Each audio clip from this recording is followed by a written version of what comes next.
નમસ્કાર મિત્રો, એક નાનું ગામડિયું ગામ હતું. આ ગામમાં એક કાકા અને એક કાકી રહેતા હતા.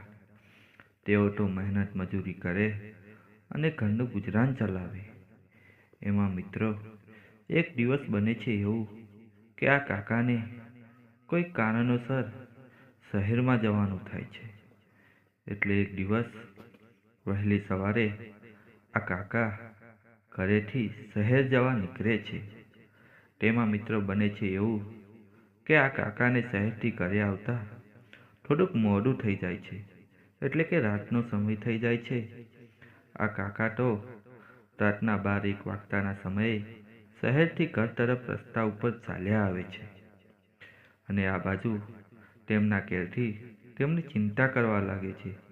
એટલે તેઓ તેમની કુળદેવી મા મહાકાળી અને વાલીનાથ દાદાની યાદ કરે છે અને ચિંતા કરતા કરતા કહે છે, હે મારી કુળદેવી મહાકાળી, હે વાલીનાથ દાદા, તેમની રક્ષા કરજો.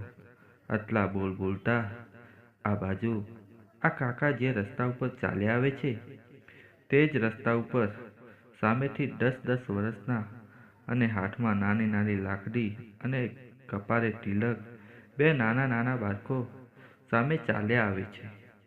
આવું દ્રશ્ય જોતા આ કાકા ગભરાવા લાગે છે. પછી તો થોડીક હિંમત કરી તેમના કુળદેવી અને વાલીનાથ દાદાને યાદ કરી સામે ચાલવા લાગે છે.